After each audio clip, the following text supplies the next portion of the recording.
Hello, it's Kati and Nicole again, and congratulations, you've reached your last paper of the semester, the profile paper. The profile is a lot different than the other papers that you've been writing throughout the semester. The profile focuses on an individual, a place, or an organization in order to help readers better understand what it's like to be a person, place, or organization dealing with the kind of issues that you've been writing about this semester. They create a dominant impression, and after the reader is done reading your profile, they should walk away knowing what it's like to be that person, that place, or that organization. Now, profiling is describing a person with heavy emphasis on context.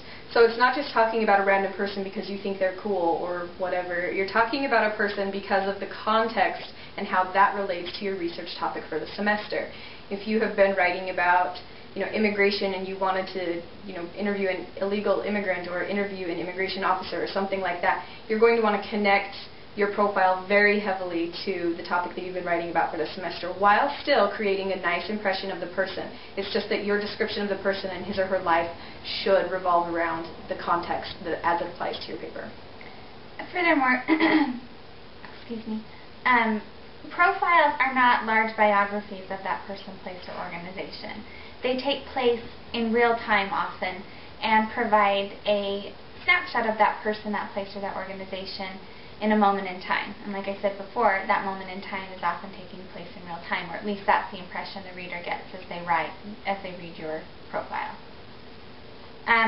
Just to give you a short overview of what you've done this semester so you can understand how the profile fits into the other writing that you've done this semester, we'll just briefly explain the purposes of the other papers that you've written and why profile can be very important in producing a document with a report, a position paper, a proposal with instructions, and then lastly a profile. So first you wrote a report, and that's where you informed readers on a particular subject and how it has created conflict, drama, debate within the community, whether that community is global, national, or local. And in that report, you remain an objective observer in order to just display and illustrate the facts for the readers. In the position paper, you narrowed that focus down a little bit more, where you argued for a position and showed readers why that position is valid and why a reasonable person would hold that position.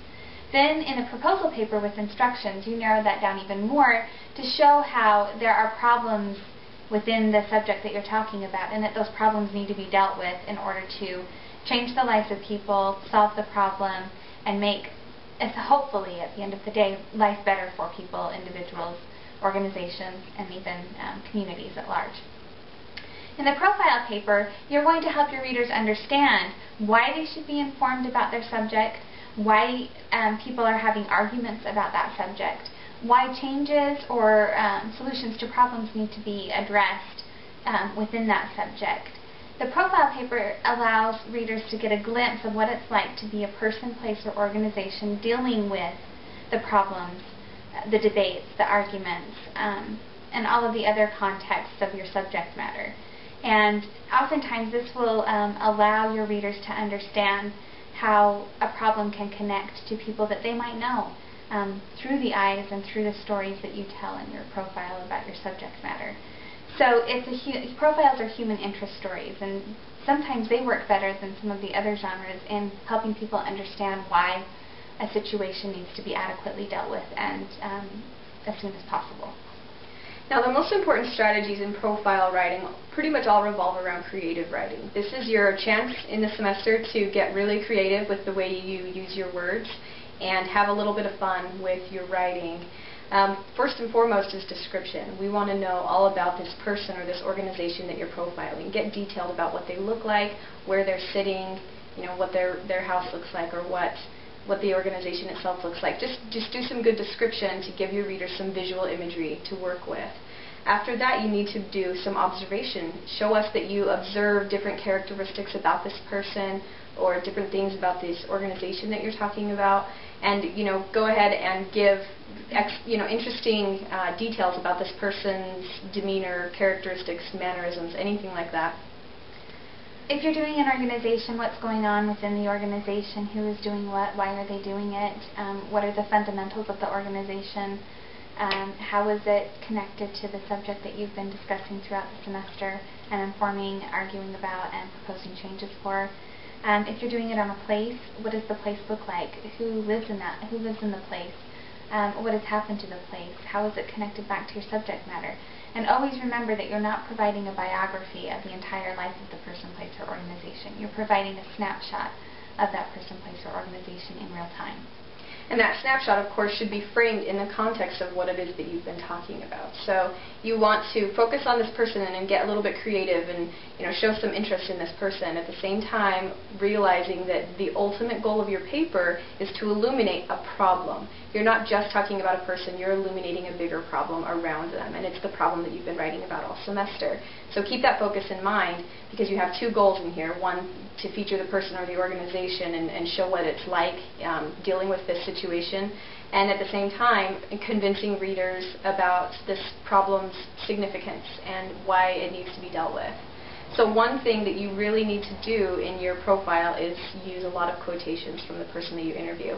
You will need to do an interview for this paper. Even if you're profiling an organization, you'll need to interview someone within that organization. And if you're profiling a place, you definitely have to interview at least a few people from that place in order to understand what it's like to live in that place. As I said earlier, the reader should come away after they've read your profile understanding what it's like to be that person, to live in that place, or to be a part of that organization.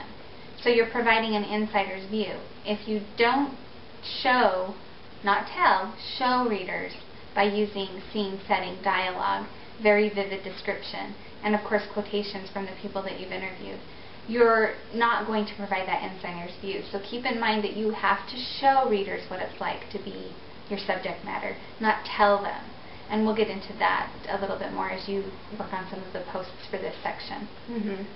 So when you are creating this impression of this person, let the person speak for him or herself. Let the details of their life show through your writing. Like, you're observing the details and their mannerisms and all of these characteristics that you think your readers should know about. But at the same time, the reader wants to hear from that person. So you have to use a lot of your own words, obviously, to construct a picture or an image of this person through words. But you're also using a lot of their words too. We don't want to see a big summary of your interview. I asked this and she responded with this, and then I asked this and she responded with this. We don't want that. We want you to selectively choose the quotes that best fit with the picture you're trying to create. But at the same time, make sure you are spending a lot of time letting that person speak for him or herself. Don't summarize for them. You're trying to create a picture of someone, and we're not going to get the full picture of them if they're not allowed to speak to us a little bit. There are great examples in your excuse me, great examples in your textbook of how to integrate interview material into a profile, so it doesn't feel like you're sectioning off some scene and setting with interview dialogue, and where it's more integrated and flows better. The Road to Kabul is a perfect example of a profile on a place and what that place has been through in decades of war. And Dan Rather, the writer of the profile, interviews several people, and pay attention to the way that he integrates interview material in order to give you a dominant impression of what it's like to live in Kabul and to deal with decades of conflict in that one city in Afghanistan. Furthermore, the profile on Mr. Rogers in your textbook is also a great example of how to integrate dialogue into a profile without it feeling forced or without it feeling like, oh, he's just putting these quotes in there to meet the interview requirement for the profile. And there are other examples in your textbook that are equally as nice and well done that will help you understand what a profile is, how you can construct it, and what readers can walk away with if you do it.